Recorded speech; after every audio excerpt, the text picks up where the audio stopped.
So I would like to call this regularly scheduled meeting of the Natrona County Planning and Zoning Commission to order here this afternoon at 5:30. I'd like to introduce the Planning and Zoning Commission members and staff. My name is Hal Hutchinson. I'm the chairman of the commission. To my far right is Jason Gutierrez. He's the vice chair. To my immediate right is Robert Grant, member of the Planning and Zoning Commission, and we have two members that won't be with us this evening. Matt Mitchell is out of the country, I understand, and I guess we had trouble getting him linked in with Zoom or what have you. And we got a email from Chad Zeal that he won't be in this afternoon either. So, introducing the staff, we have County Attorney Eric Nelson here. Peggy, and that's all I got. Maybe you got someone to introduce. Yeah, don't forget Holly Wilhelm, who's our, I guess, associate planner. Okay, Holly Wilhelm. Well, okay. All right, so this commission is an advisory board for the Natrona County Commissioners. Our decisions are subject to approval, conditional approval, denial, or modification by the Board of County Commissioners. For each application on the agenda, we will hold an official public hearing. The hearings are recorded, and there will be written minutes of this meeting. After this commission holds a public hearing, unless an application is tabled or withdrawn, the Board of County Commissioners will hold another public hearing for the application. Tonight, everyone will have an opportunity to address the commission. First, those in favor of the application may address the commission, then those opposed, and finally, the applicant may give a brief rebuttal. When the chair recognizes you, please come to the podium and clearly state your name and address before giving your comments. You should know that this is not a forum for public outcry or speaking from the audience. You must be recognized by the chair before addressing the commission. If a person's conduct is out of order, the chair may give the person a warning. If the person continues to conduct the conduct, or if conduct is extremely out of order, the person may be directed to leave immediately. Wore me out reading that. All right, so would you please stand and let's do the Pledge of Allegiance. I pledge allegiance to the flag of the United States of America and to the republic for which it stands, one nation under God, indivisible, with liberty and justice for all.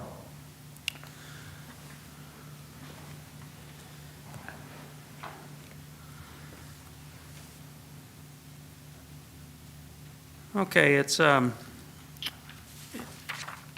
on the agenda, but I think we should have the consideration of the minutes from the August 10th Planning and Zoning Commission. Have the commissioners had a chance to look at those minutes? Have you seen those? Okay, so the chair would entertain a motion to consider those. Mr. Chairman, I move that we accept the minutes as emailed to us. We have a motion and a second for approval of the minutes as presented. All those in favor signify by saying aye. Aye. Aye. Any opposed? No. Minutes are approved as prepared.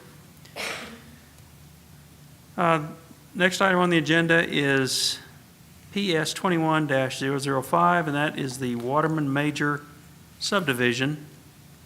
And that was tabled at the August meeting, and it was understood that it was going to be brought back to the commissioners tonight. Do we have a staff report? Yes, thank you, Mr. Chairman. Staff recommends tabling for one more month as additional requested information has not yet been received. The Chapter 23 DEQ report. Okay. Mr. Hollingsworth, is he here? So I'm just curious, have you talked to the applicant about this, or? Yeah, Ken Moore, they're backed up with the DEQ reports, so they don't know when it's going to happen. Okay. So the idea is that for a date specific, the next meeting is October 14th, 12th. 12th? October 12th is what I have, yeah. So, as I understand it, the recommendation of staff is to table it again until October 12th. Yes. Okay. Thank you.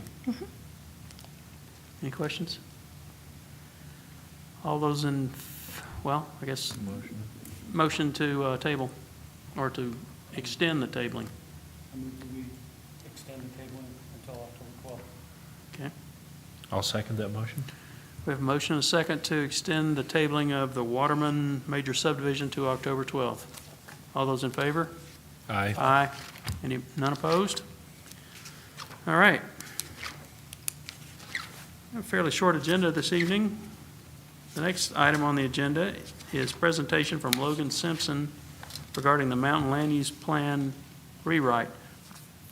First, Eric, was there something you wanted to talk to us about? Yeah, if I might, Mr. Chairman and Commissioners, our consultants from Logan Simpson, if you guys want to come up here and kind of be on deck. I just wanted to take a minute to kind of bring you all up to speed and the public up to speed on the current status of the Planning Department.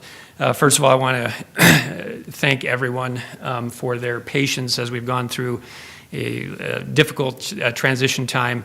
As you know, we lost our planner. I'm happy, then shortly thereafter, we've had a significant number of staff here on the courthouse out with COVID, including at one time the entire department, as well as the commissioner's assistants. So it's been difficult. We've cobbled through with the skeleton crew, and so for any hiccups anyone's had to endure during that time, I apologize, but I think that brighter times are ahead.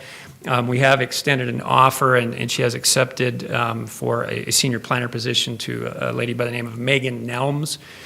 Megan is coming to us from Gillette, Wyoming, where she has previously served as the Campbell County planning director for 14 years.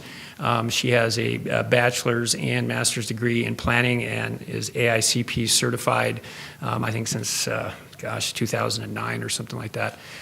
So we're very impressed with her background, experience, and credentials. Justin Smith, our building official, and I had a good opportunity to spend a day with her touring the county and very impressed. Right now, the plan is, as she's transitioning her family to Casper, she'll be starting officially on September 27th and probably working remotely during that transition time, but our hope is to then very quickly get her plugged into the department and then have her attend planning and zoning meetings, commission meetings, and then get involved in the zoning rewrite, as well as the Mountain Land Use Plan rewrite, which is the topic that is next on our agenda, so it's probably a good transition. As you've noted, Mr. Chairman, on the agenda is a presentation from Logan Simpson. This is really kind of the kickoff to the land use plan rewrite process. During our a recent number of hearings with regard to subdivision on the mountain, and then during our zoning rewrite, it became apparent that the county is changing, the use on the mountain is changing, and that our current land use plan is outdated. And so we have engaged Logan Simpson, who's assisting us with our zoning rewrite, to also assist us with the mountain land use plan rewrite. I'll let them give you more details, but this is really kind of the first salvo in that process, because everything seems to kind of start with planning and zoning.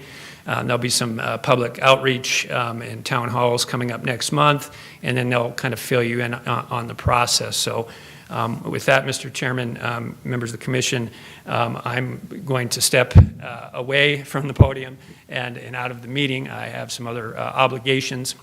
and I'll turn it over to our friends from Logan Simpson for their presentation. But is there any questions for me before I step away? Did I understand correctly that Ms. Nelms is going to start in the office on the 27th, or she's going to be doing? Yeah, she'll be here physically on the 27th. Okay. I'm doing some onboarding.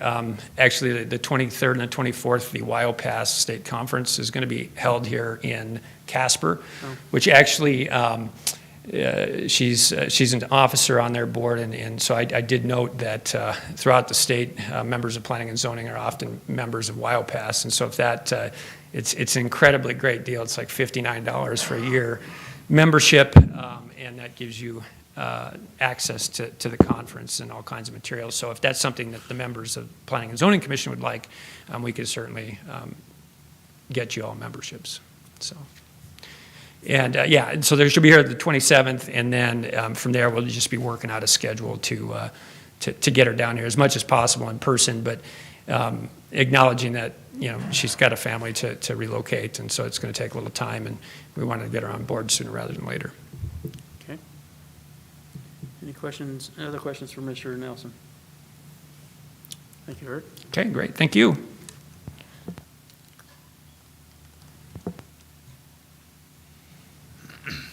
All right, so Logan Simpson, Thank you for having us this evening. thank you for being here. Yes, as an introduction, my name is Mary McGilvray, and a more familiar face perhaps is my coworker, Melissa Ruth, and she's been involved with the Natrona Next code rewrite and has asked me to take a leadership role in terms of the Casper Mountain land use update. So you'll see me more as the figure or project manager for this component, but it is a tag-along contract with the Natrona Next code update. So tonight, we're going to give you just a quick update of, process project overview, where we are. But as Eric mentioned, this is a kickoff for us. And so we've got a series of kind of introductory questions for the commission tonight to help us understand project expectations, some visioning exercises, and some of the issues that are facing the mountain today. This will help us give a foundation for our existing conditions analysis, our internal plan audit, which is what we're doing in the next 2 months. But I'm going to hand it over to Melissa to give a quick update on the project overview and the schedule. So, Mary, right? Miriam. Miriam? Yes. Miriam. Would you mind giving us a little information about Logan Simpson so that the folks in the Absolutely. audience know who you are, where you're coming from, and that kind of stuff? Happy to do so, yes. Yes. So Logan Simpson is a multidisciplinary firm that is based out of Tempe, but our planning discipline and our planning office is Fort Collins, Colorado. That's where Melissa and I are based. The firm, the Logan Simpson firm, was originally an environmental planning firm, but we have branched out into planning and cultural and natural resources and have a wealth of expertise behind us. We've got designers, landscape architects, GIS planners, and data analysis. So we really are a multidisciplinary firm, as I mentioned, and with that in mind, we do a lot of code projects. So Melissa and her team head up most of our land use regulation codes. We also do long-range planning, comprehensive plans, neighborhood plans, sub-area plans, economic redevelopment plans in terms of what the planning office does in Fort Collins. But of course, our natural resource cultural offices do a lot of additional work that I can't speak to myself. Thank you. Great. Well, it's good to be back here. As Miriam said, I'm Melissa Ruth. I should be a familiar face. I think I've seen all of you through our Natrona Next code update process.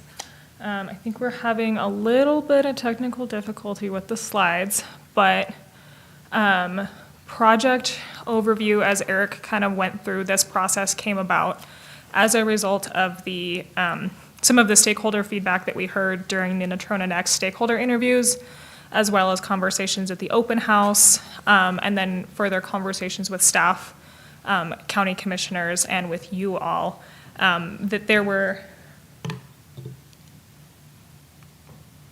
there we go, some concerns and some updates that needed to be made specifically to the MR1 and MR2 zone districts, looking at, district standards, what's allowed in each of the zone districts, the allowed densities in the zone districts, and some of the uses in each of those districts. The MR1 and MR2 zone districts are guided by the 2004 Casper Mountain Land Use Plan. It is the policy document. It is not the code of law. What is the code is the land use code. So we take all of our policy and guidance from that land use plan. And what we found through the code update process is that the zone districts are in conformance with the 2004 plan, but that was maybe not the right direction. So there needed to be updates to the 2004 plan. Specifically, again, for densities, district standards, and uses, and looking at the impact of new development on septic water system, the natural environment out there, and just the general intent and purpose of the Casper Mountain land area. For schedule, it is a quick turnaround process. We put this schedule together in mind of allowing this process to move so that you can adopt the Casper Mountain Land Use Plan prior to the final code, since it does have to be in place before you adopt the code, since the land use plan is the guiding document. So we kicked off right now in September with our meeting with you all, and then we did offer the opportunity for the Board of County Commissioners to provide any feedback. We did get some feedback, but they've decided to stay a little bit hands-off until we get a further document. And then we'll be doing a public open house as well as a questionnaire, so an online opportunity for people who are unable to attend the open house, either the first or second week of October. And then we will spend the rest of the month doing the existing conditions review, doing an internal plan audit, so looking at taking that feedback that we heard and looking at our professional opinion of what else we need to look at through the plan.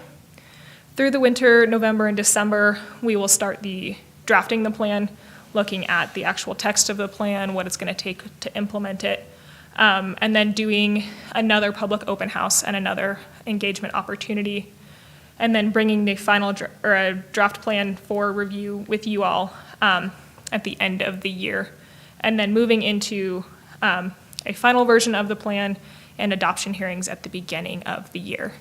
So it is a quick turnaround, but with that timeline, it does give us the opportunity to then go back to the land use code and make any additional edits that we need to make based off of the land use plan process before we bring you a full revised zoning resolution. Questions on that? Melissa, you mentioned kickoff, and you said the commissioners were going to back off until, I guess, you're doing what you're doing here tonight, but when does this go? When does the kickoff go to the commissioners? Very first thing, September, October? Yes, so we did offer them the opportunity they were the ones that brought the process to us. They've seen the contract, they kind of know what we're doing. They've handed it to you all to kind of guide the process until we have the draft plan. That's when they have decided that they would like to re-engage. They'll be involved in the process throughout, but we won't be bringing them an actual update and presenting to them until we have a draft plan. Till November? Yes. Okay. All right, thank you. Other questions on that? Okay, I'm going to hand it to Miriam to lead you through the discussion tonight. Thanks, Melissa. All right, so as the users of this document and the interpreters of this document, we want to make sure that the ultimate update for this 2004 Casper Mountain Land Use Plan is of use to you and is of a structure and has the components that help you with your decision-making process. So I've got 4 questions for you. You might have seen them in the packet that you received earlier. The first of which is to finish this sentence. This plan update will be a success if. So just a kind of a brain dump, if you will, of what your expectations are for the ultimate product of the process and of the plan. So it could be, this plan will be a success if it engages all the residents of Casper Mountain. I don't want to put words in your mouth, but it could be process-based, or it could also be ultimate product-based. So I'm going to throw this question out to you. You guys jump in. Well, Mr. Chairman, I'll lead off with a couple things. One is, I would follow your lead, that, yeah, we do need to have resident involvement and input from them, and ultimately, it's the residents' plan of the way they want the mountain to be developed, so definitely having their input. And I'd add a second one to that. This plan update would be a success if everyone has a clear understanding of, is this a rule or a guiding document? Seems like in the past, there's been some confusion on what was a rule versus a recommendation. So a clear understanding of what the rules versus recommends are. I think I'd agree with that as far as understandable. And, I'm sorry. I think one of the more important things is to make sure that it's understandable. Not just to planners, but to other folks as well. Yeah, everybody. So I agree with what the other commissioners have said. Going through the process we have, and particularly most recently when we had the Mountain Acres subdivision, it came to us 3 times, I guess. I think certainly there needs to be some, just lack of a better term, some clarity on a number of things. What are county roads? What are public roads? What are, private roads? Where they are, where there are easements, things that we literally heard, testimony for hours, arguing about, 1930, that was a public road, why is it not now? And so just a ton of stuff like there. And and even names of roads. I mean, roads up there have multiple names. So it'd be great to have a map somehow created out of this process that shows you where K2 Road is and where, all these roads start and end, and, just nitty-gritty details like that can cause a lot of consternation. So. Yeah, well, that is a great segue into my next question, if we're ready to move on. Sure. Should the format or structure of the plan change? And then, I guess, what helpful components should be implemented in this plan, or to be included in the plan in order to implement and use the plan? So your suggestion of having a map and clear graphics or illustrations might be helpful. And I even hear, there was a presentation given in the Rotary Club here a couple weeks ago, and I happened to be there. And I guess for folks that are looking for an address, and in worst case scenario, emergency services, they plug in an address and there's no such address. Road's a different name, addresses are mixed up, what have you.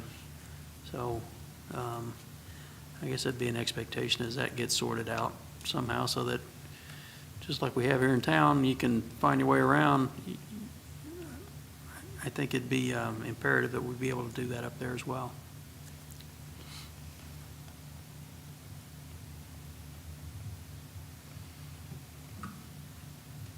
Do other commissioners have anything to add to this question?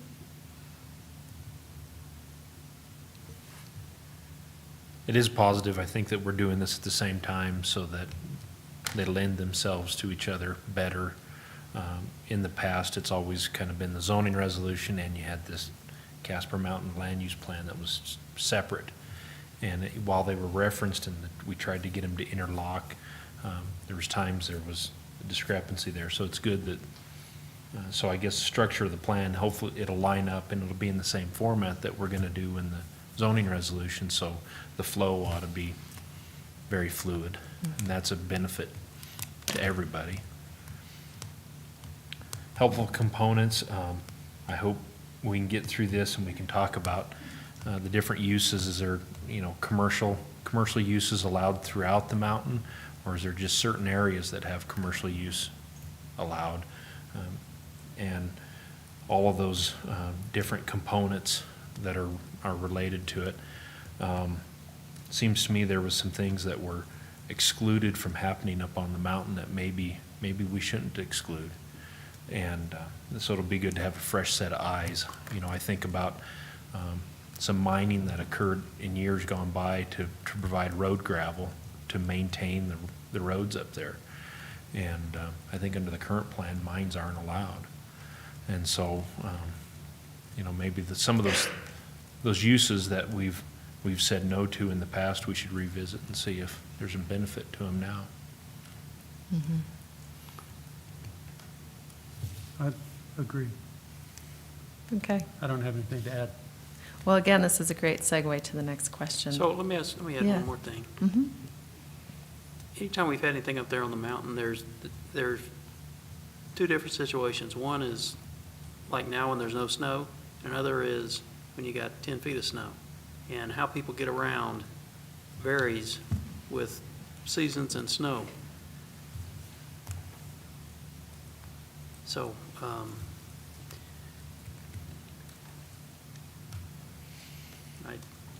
I just throw that out as a challenge for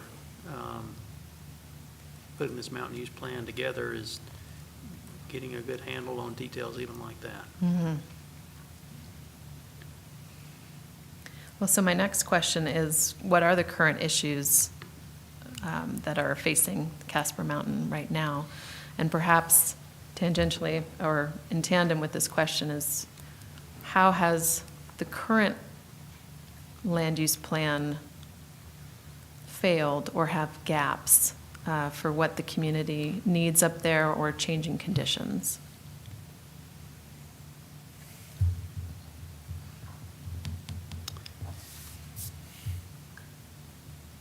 I guess I, for one, have not done an in-depth study that, like you guys, to say, okay, here's a problem from the current plan. Just unfortunately, when you have somebody making an application, that's where all these things come out of the woodwork. You would have, if I'm sitting down and I'm going to read this book, okay, I read it, okay, I'm good. And then you have an application and, it's amazing the insight people will have when they're reading that, when they don't want something or they want it, and it's just things that I would, gloss over reading it, but it becomes a big deal when we're sitting here, So I guess that would be a challenge for Logan Simpson to have the insight to be able to provide the necessary clarity so that when we're sitting here looking at land use plans in the future, these nebulous details are sorted out.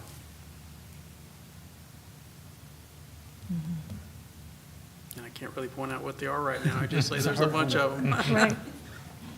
Well, and I guess I should add that as this is the kickoff, we're not expecting you to have all the answers right now. And we will take the same questions to the residents and the users up there. And, they're the experts in many ways. Yeah, so I'll even go as far as to say, and we found out when we had the Mountain Acres, there are roads up there. There are platted roads that are steep, public roads. Yeah, you can use them if you've got a four-wheel drive or a motorcycle or something, and yet people don't use those roads. They use roads that go through people's property that are just common law type roads. And because they're flatter, they don't have the terrain to deal with. There's a lot of that up there as well, I understand. I've even seen some of that. So, yeah, one of them's, okay, yeah, that's a platted road, but it's a, 18% grade or something like that. So just by necessity, people have to go around the big hill and go across somebody's property, and nobody says anything, and if they don't see anything 1 year, then first thing you know, 20 years goes by and they're still using it, and you're hearing property owners say, well, they're not supposed to be doing that. So there's that kind of stuff that's going on up there. Thank you, Chairman. I've got a brief list here, and it may be some of these are related to the zoning resolution, maybe more than the plan, but specifically, since the past document, the use of RVs has continued. And is that an acceptable use on the mountain, or is it not? And if it is acceptable, what things need to be in place in order for that to happen properly? I know we've talked about in the zoning resolution campgrounds. Campgrounds are especially sensitive for the mountain area and how we address campgrounds. Density often comes up when we talk about living on the mountain and its protection of our natural resources up there, the groundwater, and to what level do we have septics, and that comes up frequently. Fire-wise is a conversation for up on the mountain. During the last mountain plan, it appears to be fairly obvious they did not want mobile homes on the mountain. Is that still the case? They make some really nice trailers now. They're called park models that are essentially halfway between a mobile home and an RV.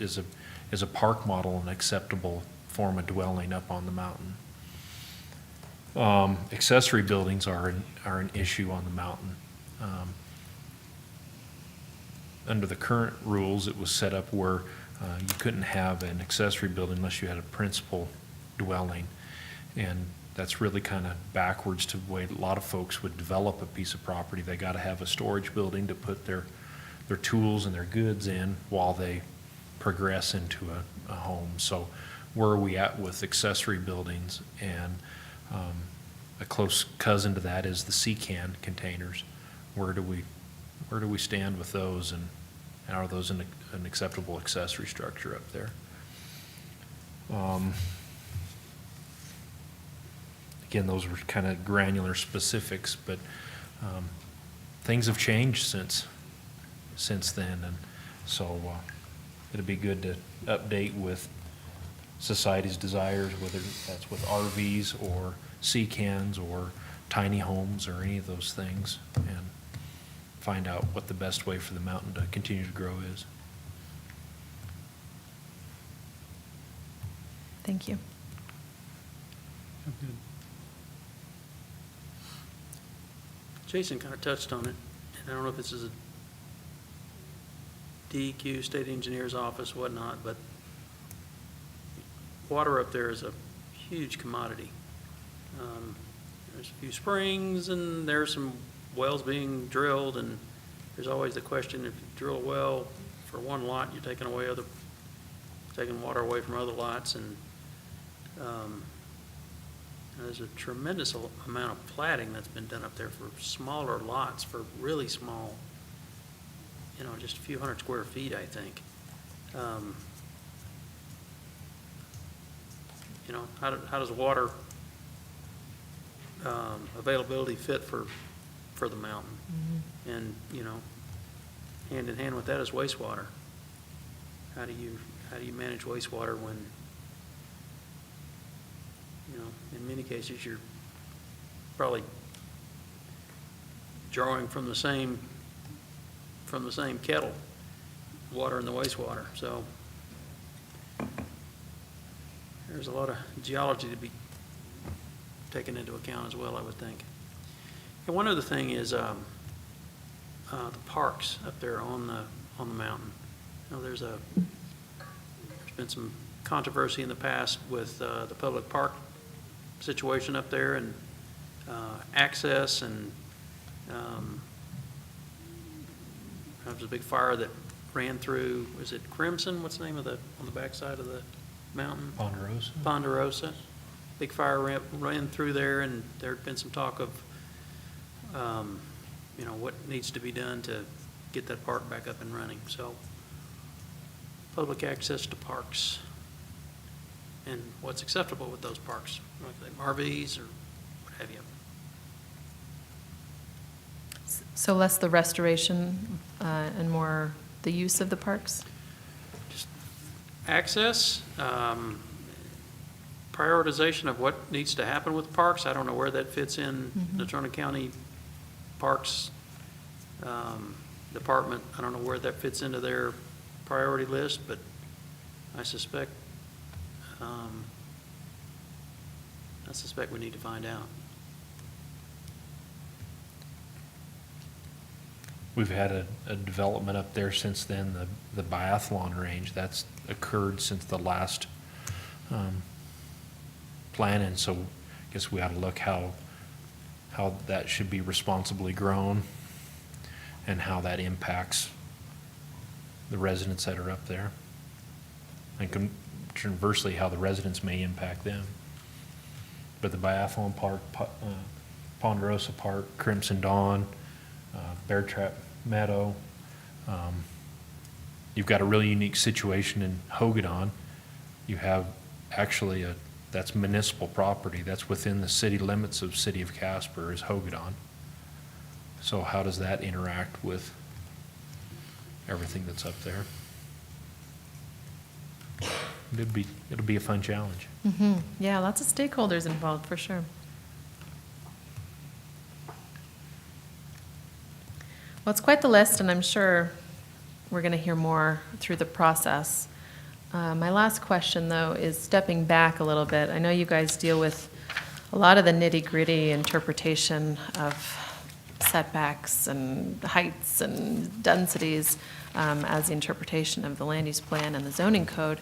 But the land use plan is an opportunity to set a direction for the Casper Mountain. So,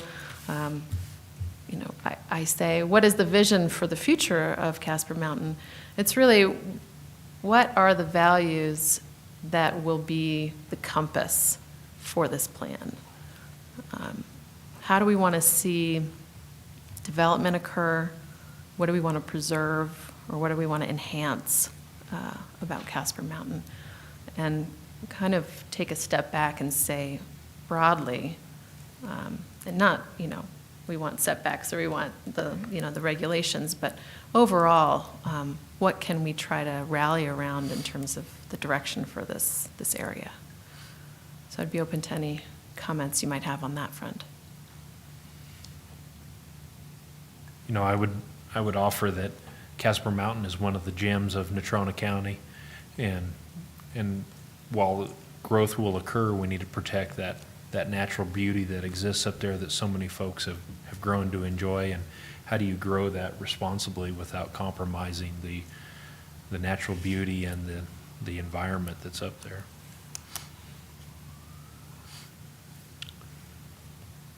I would add that a huge concern is always fire.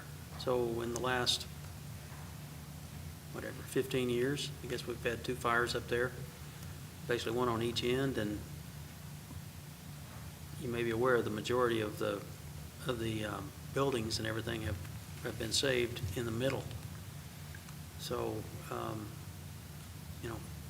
fire protection, fire access, anything having to do with safety, in particular for fire, is a high priority. For preserving people's investments in their homes and cabins and whatnot up there. That's a big deal. So how we can do that and yet grow the mountain is a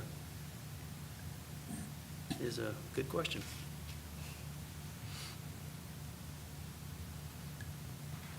Would you like to add? I anything? think the fire and the safety part of it's probably one of the biggest things. And then everything else being very conservative as far as making sure that things don't get out of hand. Mhm. So reading between the lines, I hear a desire for resilience, but I don't want to put that word in your mouth. Does that resonate with you, resilience up there to natural hazards? Or is it really, you want to focus on the safety and protection of public life, or, property and life up there? I don't get resilience, I really don't. Okay. In what manner, what you talking about resilience? Well, I mean, the ability to bounce back from fires or from disaster events. So trying to build in, it can encompass safety, it can encompass egress, even building a culture within the community to help one another or be able to access resources. I think as far as I go, it's not so much resilience, it's prevention. I had heard, I've been in town 30-something years, I had heard when I moved here, there hadn't been a fire on that mountain in 100 years. And maybe there were small ones and they were put out quickly, whatnot, but they didn't burn the whole end of the mountain like they have here in the last 15 years.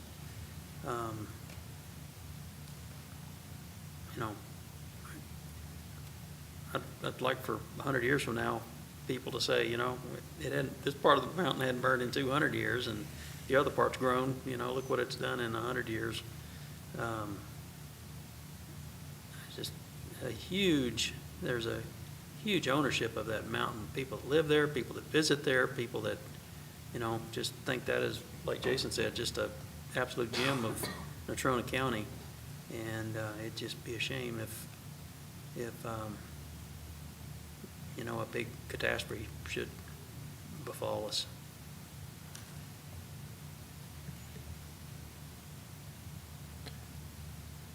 I briefly touched on it, but the recreational users up there, that is a lot of folks that go up there, whether they're using, the Bear Trap Festival happens in Bear Trap Meadow, you have snowmobilers, countless mountain bikers, trail hikers. The trail system continues to grow every year and expand. The users that go up there that aren't necessarily landowners, they're Natrona County residents or visitors that come to town for those attractions. And so our plan has to work with all that also. Mm-hmm. The users that see that gem, that natural beauty, want to be able to access it as much as the residents, it sounds like. Yeah. Mm-hmm. Wonderful. Well, I really appreciate your insight tonight. That is my last question, but again, it is just the first step of our process. So what you guys can expect to see over the next few months, as Melissa outlined in our schedule, we'll start to do an internal plan audit, understanding where some of the weaknesses are, strengths, just outdated components of the plan. As part of that, we'll also do an existing conditions analysis, understanding what the updated data says, hopefully accompanied by some maps to really understand the geographic components of these issues that were brought up today. And then one of the most important things that we'll be kicking off here shortly is a public open house and online questionnaire. And that is anticipated to be early October. It's still TBD at this point. We need to nail down some of the logistics for that. But that'll be our first public open house and really is seen as a listening session for the public, the residents, the users of Casper Mountain, to understand their perspectives and what they see for the whole area. We'll take what we hear at that event and that online questionnaire, and we'll wrap it into a first draft of the updated land use plan.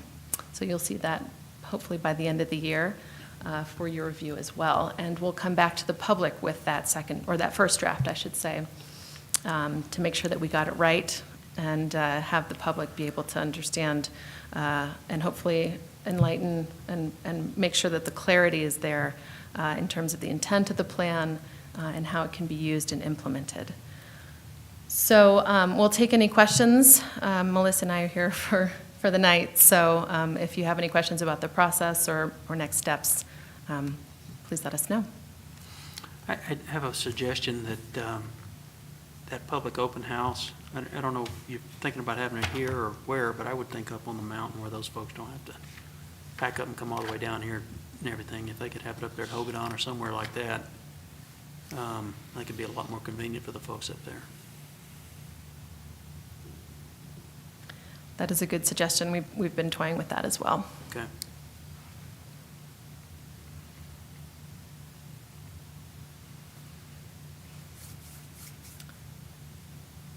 All right. Well, we thank you again for your time, commissioners and chairman, and we hope to see you soon. Anything else for Miriam? Thank you. Thank you very much. Thanks for being here.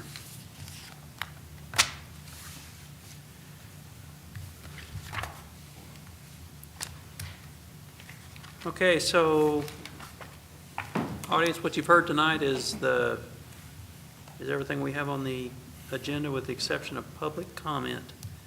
So that's given the audience a opportunity to bring forth items of interest of concern that are not on the agenda. Please note that no formal action will be taken on these items during this time due to the open meeting law provision. However, they may be scheduled on a future posted agenda if action is required. So with that, public comment is open. If anyone would like to come up and address the Planning and Zoning Commission.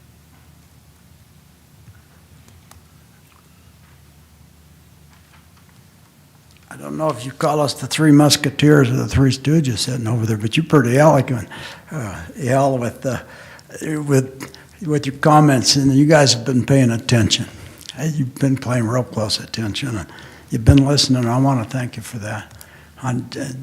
Jason, you hit almost everything on the head, and Robert, you as well, and Hill. Just a little feedback for the gals here, okay? There are three people I think the other two can give you some good feedback to, and I think we talked in a group session with you, if I'm not mistaken. I've studied up on these people, and they're a good outfit. Initially, back in 1984, when the original plan was done, I would encourage you to get a copy of that document too and familiarize yourself, because a lot of it carried forward, and there was a lot of participation, and they had to hold 3 different sessions, and one was held at the old Hogadon Lodge, one was held at Kelly Walsh Library, and the other was, I'm drawing a blank, in Hogadon, the lodge, and one at the library, I believe, on it. But, you know, we have over 800 people, they claim, that live up there year-round. I don't know where that number came up with, but it's believable at this point, and people are really beginning to find the mountain from out of state. There's been a lot of land change hands in the last 2 to 5 years. Particularly this summer, there's been a lot of it. And the younger generation are able to work off their computers and locate here and have their business anywhere around the country. And so the values of property are going up quite a bit. But the one thing that really sticks out, about 67% of the land is privately owned up there. And what's unique is the private landowners, when you back out the nonprofits that are pretty sizable, the Girl Scout camp and the church camps that aren't paying anything, or taxes for fire protection is a big thing.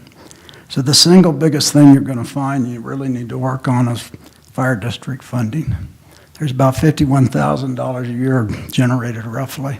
Andrew has a little bit of idea. Snyder, he's on the board now and knows the budget pretty well and the numbers on him, but that's not hardly enough to maintain the gas bill and pay for the trucks and the fuel and so forth. So that's a real shortfall, and we're down to about 30 members on the fire department, but only about 5 of them are active. And that's pretty scary when we've got that big a recreational area that we're trying to protect. And what we found out is the district hasn't been able to fund the protective gear for the PPE equipment for the firefighters, and they're having to shell out about $2,000 a pop on their own. So you can imagine your husband or boyfriend's coming home wanting to hit you up for $2,000 to go out and risk your life. We're not getting many new recruits, not at all. So that's a real issue, and one of the commissioners was up to visit with the fire district board last night and said that the commissioners need to take a look at trying to help them fund some of that. But you hit it right on the head. Hell, if we don't have a fire department, we don't have a mountain to save. I mean, we've got to have a fire department to save the mountain from fire. The other thing you hit too, one of you hit on, is we need a couple more fire escape routes off the mountain, and that's why we fought so hard to go after Jackson Canyon Road as an alternative. It doesn't have to be an improved county road, or a maintained county road, but it needs to be improved enough to get a fire truck up or people down in case, and we almost had that issue this summer. The road almost washed out. When you drive up the mountain now, you'll see some pylons, and that woke up a lot of people. And if we would have lost the main mountain road, that leaves Circle Drive. And a lot of that doesn't, what I understand, you need to interface with the Road and Bridge Department here for the feedback that's involved with the Parks Department. And that's been kind of dysfunctional here in recent years without a statutory type board. You guys got clout, the Parks Department doesn't, the Parks Board on it. And they've tried to run that as a advisory board, and it's not working. And I think they recognize that. There's some discussion of the commissioners taking a look at going back to a statutory board. The other one's the East End Road, trying to get it reopened back up. There's been a lot of landowner changes there. A couple of big ones. The McMurray family has a lot of that land out on the East End now, and they may be willing to open some discussions for establishing an emergency route off the mountain too. That's a thought. I think the single biggest thing of the land plan and this subdivision discussion they were talking about with Mountain Acres really brought some weaknesses up. But, do we have a current plan? It has policies, but they need to be enforceable. So we need to differentiate, rather than call them policies, what's on the books right now, they should be called rules or regulations that are enforceable, and that would have saved a whole lot of headache. The single biggest thing in there, as far as the policy in the current plan, is it designates all subdivision roads will be dedicated to public use.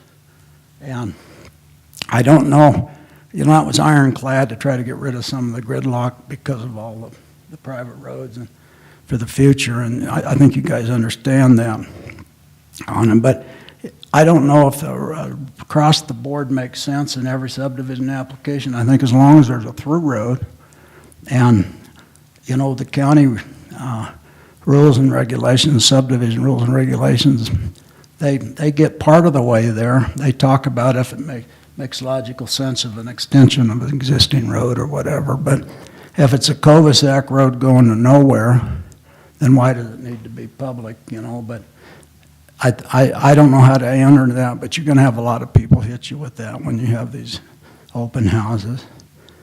The single biggest thing that's still outstanding, and it's not going to go away, and Jason hit the nail on the head, it's expensive to build a permanent structure nowadays.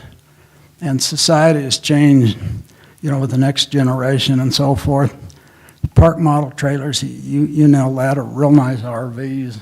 And everybody likes to be mobile if they go to Arizona in the summertime and the mountain in the winter. The mountain in the summertime and Arizona in the wintertime. They just take the same unit. So that problem's that use is going to continue to grow. So that brings you back to one single-family dwelling per 5-acre parcel on an MR2. And that's workable, but you have some stuff grandfathered. But what's happening is there's development of private campgrounds within these 5-acre parcels. And, there's there's no limit to the number of them that's defined in any of the rules and regulations, and we need to tighten up on that.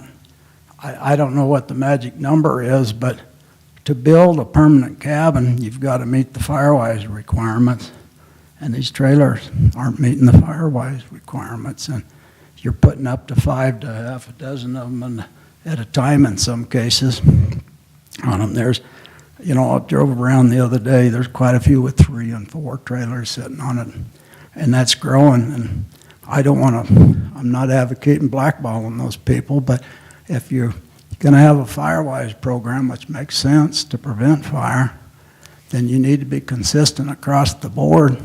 And if you're going to have 5 trailers on 5 acres, then you better meet the requirement for every campsite that you have the trailer site set up for. And every one of those, I shouldn't say everyone, but a multitude of the people that are buying small parcels, bringing the trailers up, the first thing to do is build a fire ring and have a big roaring fire going, and no one's checking them for the Firewise aspect of it. And that's a bad deal. It's going to burn everybody else down if we don't get on hold of them then. That was the, you hit on the tiny houses. That's only going to continue to grow. The popularity of that was really taken off, and now it's slowed down a little bit, but I think it'll come back somewhere along the line. It's all relative to cost. If the land costs go up, the budget goes down for trying to build something, so people want to be able to recreate on the property, so they're going to find the RVs and so forth. So last but not least, I don't think 2 open houses, just having one on the front side and then a follow-up, I think you need more. I think there's a lot of people, and the one thing that's unique about the private landowners up there, the majority of them are willing to share, as far as the usage, because they recognize the fact that it's the only recreational mountain close enough to town, and they know that they can't control that. So, they take pride in the park system themselves, the landowners do, for everybody to come up. And that's pretty indicative. We started a Facebook site called Casper Mountain Landowners Association, and Jason gives me a hard time. He calls it the Lost Dog Facebook site, but we find a lot of owners for lost dogs though too. But there's almost 2,300 members on there. And we allow the public to join it too, because we see everybody, as a stakeholder in the mountain. Anybody that pays property taxes is, a vested shareholder that pays taxes, period, is in the vested stakeholder in the BLM land, the state land, the city land, and the county land, and also the private land. And I think that's where most of the private citizens recognize that it's not their mountain. It belongs to somebody before they come along. So but hopefully that gives you a little feedback. I appreciate you letting me have the time. We got to put these 2 guys on probation for not being here tonight, though. But you have to give them a hard time. You have a great board. You really do. I was impressed through the process, and you were running on a couple of vacated seats there for a while on them, but I was really tickled with how it shook out, on the Mountain Acre subdivision. And the process worked.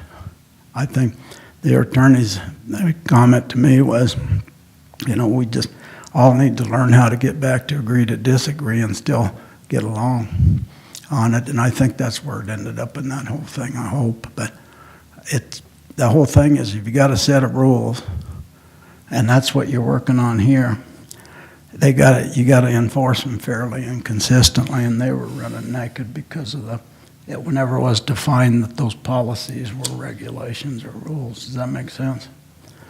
Thank you for your time. Question for you. Yes, Tracy. Al?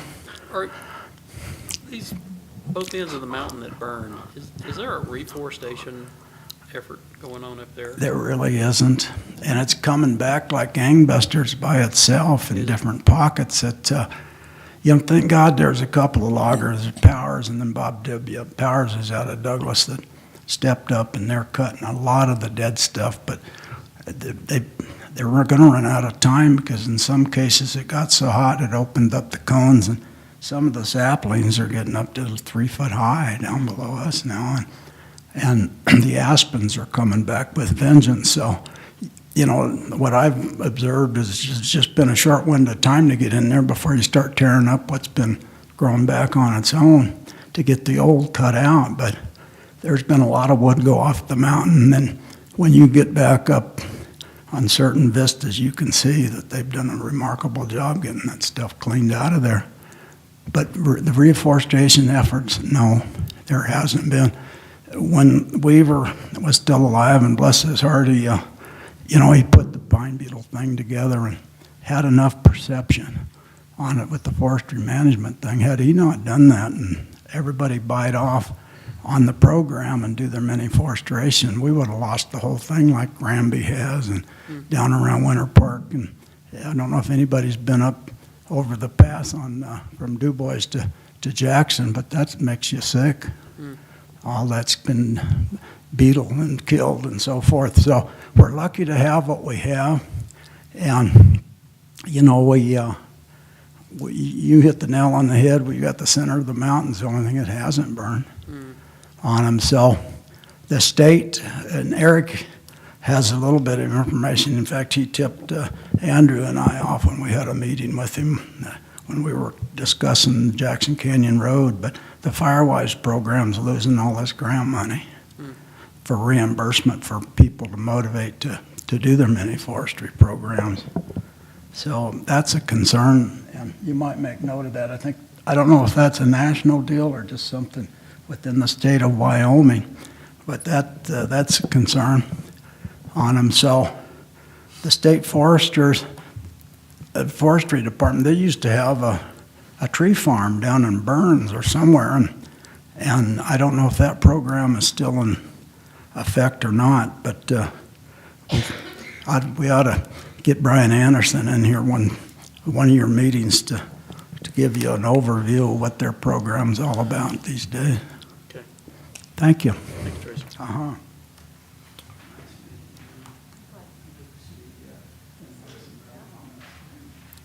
Anyone else in the audience wishing to address us here tonight?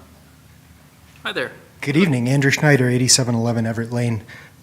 Good to see you again. Welcome to Casper. I just want to reiterate, Logan Simpson comes really highly regarded. I've asked several planners and folks in other places they've worked, and they all have great things to say, so kudos to the county. I do agree. I think, this plan has been done roughly every 20 years, twice now. This is the third time, and we're doing a truncated public engagement process compared to what's been done in the past. So would love to see maybe a third public input session and maybe a little bit more time to engage. We do have seasonal residents, so if we try and do this all in Q4, Q1, we're going to lose out on folks who snowbird away. And relative to that, my understanding is the 1984 plan was adopted by resolution and never abandoned, whereas the 2004 plan, only the zoning and other provisions were adopted by resolution. So I think if you went back, you'd actually see that some 1984 provisions are still have the force of code, although they've been scrubbed from the internet and the county's websites. I've not been able to find a copy of the 1984 plan in the county building, but if you have trouble finding one, I can let you know where a copy is. There were only 200 copies printed and published, so. The reforestation plan in those burn areas is a bird called the Clark's nutcracker, and it plants about 30,000 seeds, pine seeds a year per bird. So that's our plan up there. They've been busy, huh? They are busy, yeah, and they're impressive to watch work. Their beaks are specialized for the job. I just wanted to call out, we have a really wonderful mountain community.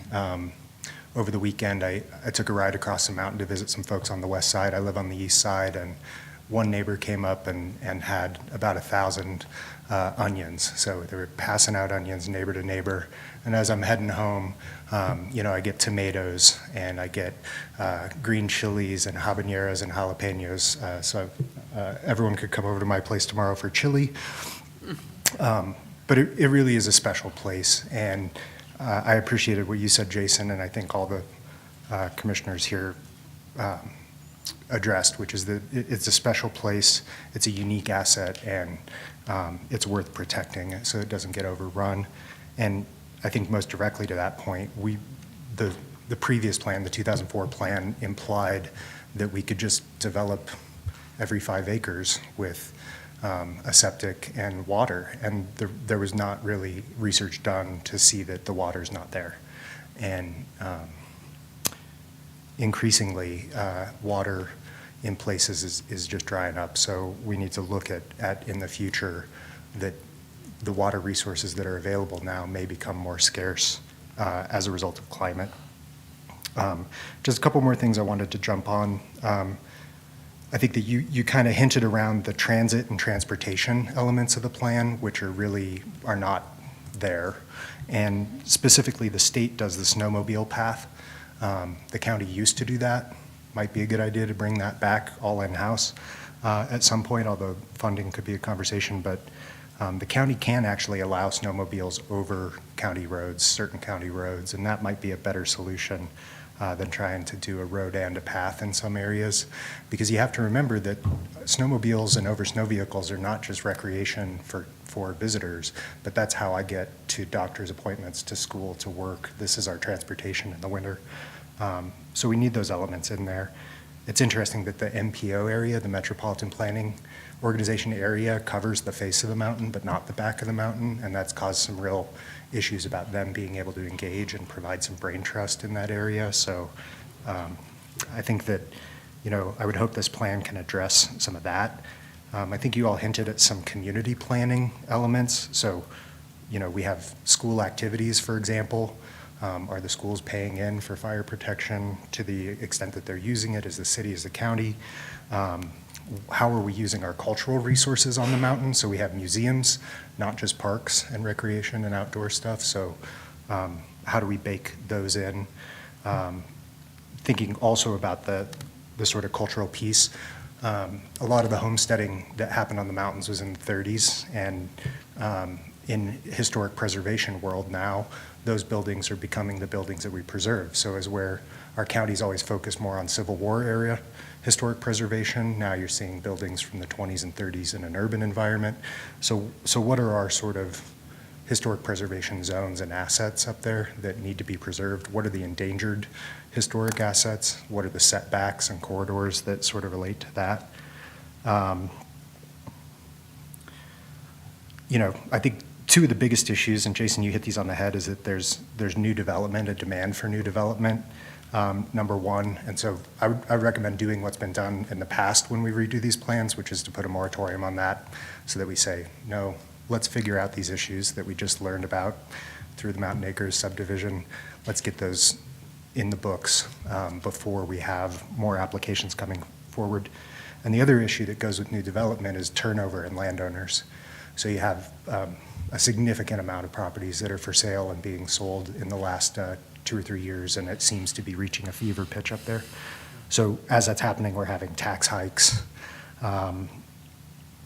and that affects aging in place and for a lot of our residents who've been up there for a long time. So there's a squeeze on some folks, and we might need a mechanism to make sure that they can stay there for the end of their natural life. Tracy was exactly right. Firewise is done in October, so if you haven't gotten your plan approved and money set aside, it's probably not going to happen for you this year.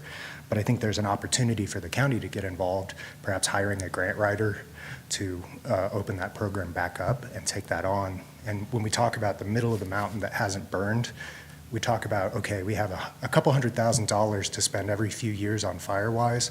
I just did my defensible space this year. The federal matching portion of that was about $2,000. So for me to do around an acre, my defensible space, 100 feet, represents, 1% of that. About 50% of that grant actually went to a fuel break on the road, so that's not available for private landowners. So even if we did, 50,000, if we did 50 properties a year, did defensible space, we're not keeping up with what needs to be done. So I would suggest an aggressive tack of going through and cleaning up the fuels on this mountain.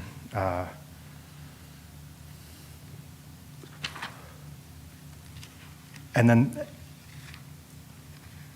I think another issue that has been overlooked in the previous plans is that we have historic trails and spiritual sites that are 10,000 years old, some of them, and those have not been part of the asset mapping, and they've not been part of the overlay. So we have a slope overlay, we have a fire protection overlay, but we don't have any historic or architectural overlay, and now would be a great time to put those in. I think if we want to do the meeting up on the mountain at Hogadon, that's great. We might want to look at providing some transportation to and from that event. And more generally, I think the county needs to think about transportation or transit options to and from Hogadon. They've opened a bar with a liquor license there, and that road is dangerous enough without people going up there for a Valentine's dinner and having, 80 ticket buying couples all driving down the mountain after having a cash bar or a wine tasting type of a thing. So, Jason, you mentioned natural resources, and I think that part of that is the quality of life relative to biodiversity. So I'd love to see us bring that into the conversation. It's definitely was in the 1984 plan a lot more than the 2004 plan, and I think a lot of us living up there now miss that.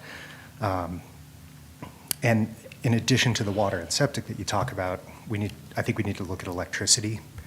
The last plan really looked at planned unit development as a mechanism to get folks to do microgridding, to get folks to do community water, community septic, and in 20 years, that just has not taken off. So there's a mismatch there in the plan.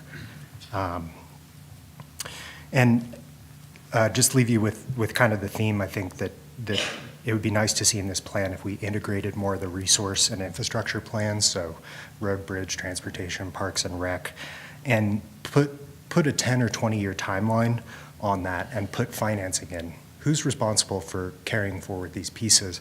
And I say that because I think the Board of County Commissioners, right, we have an election cycle that, multiple election cycles within the 20-year span of these plans' lives. So for the BOC to step in and have to re-engage and get up to speed, as opposed to having a document that says, these are the infrastructure goals over 20 years. Let's knock out the low-hanging fruit right away, and then let's phase in how we're going to get to that. I think that would provide a lot more harmony between the BOCC and the community for them to keep those marching orders going on instead of kind of changing courses every 4 years. And then tying into that infrastructure piece, we don't, the road and bridge committee, if such a body does actually have members, doesn't meet. So we have very limited opportunities to keep up on this plan throughout time. So I think we just need to address that the county has historic preservation boards, these other boards that are not having public meetings in this space, that are not broadcasting on YouTube, that are not, if they are meeting, we're not addressing some of these things. And so it comes to you all, and you guys kind of get the black eye for that. And then just finally, the last piece of infrastructure relative to our fire safety is really that we, fire, yes, but also medical. And we don't have, rotating staff or anything in our fire department to handle medical calls. We do have trained folks who are volunteers on the department if they're available to make a call, but oftentimes they have to come up the mountain as well. So keep in mind medical when we're talking about fire. And also keep in mind that on the back of the mountain in Ponderosa Park and other urban wildland interface areas, so I'm not talking about BLM and Muddy, where people want to get away from cell phones. I'm talking about folks who want to make a day trip and go hike, and then a tree falls on them, or they break their leg, or they need an evac, and there's no cell reception. There's really no way for them to call for help. The other major thing that implication is that in these far-reaching places where people have developed homes, when we have an evacuation event, that means we're sending sheriff's deputies into harm's way to go physically to that structure, see if anybody is at that structure, which is at the end of the road, of the road, of the road, of the road, and then risk, are they going to make it all the way back out if there even was anyone there? So I think getting cell towers so we can do reverse 911 to those locations is going to be a critical piece of infrastructure to fund. And I will, now that we know this process is kicking off, I will take my cursory notes and provide you all with some more in-depth thoughts. But thank you all for picking this up and at least getting the ball rolling. And any questions? Thank you, Mr. Schneider. Great job. Thanks. Anyone else wishing to public comment? Hi there. Hello, Katie Lejeski, 9550 K2 Road, Jackson Canyon Road, Archery Range Road, Micro Road. Pick and choose, as you know, we don't know what that road is. Andrew and Tracy did most of what I wanted to say. The water loss is huge up there. I have a spring on my property. It usually runs till the end of August. All the drilling that happened from the recent subdivision, it stopped running the last week of May. I didn't even have a drip. Water is a huge issue. So we need to really look at that. The other thing, and Andrew talked about that, infrastructure. We really do need to have infrastructure known so we all know where we're going. The other thing, which was a big issue with Mountain Acres, is when a new subdivision comes in, we have to have some way to look at the surrounding subdivisions and what they were required for fire exits, their roads, to continue it into the new subdivisions, so that it's a continuous infrastructure instead of a stop here, go there, turn around, do the hokey pokey. So we need to look at those three things. That's all I have, because they stole it. Thank you. Thank you, Ms. Lejeski. I wish you well. Any questions? Thank you. Terry, you're the only one out there that hadn't said anything yet. Just you're out of interest to see what's going on. Okay, all right. All right, seeing no one else? Anything else for tonight from the commissioners? Thank you all. So we will adjourn at 6:48. Thank you, everyone.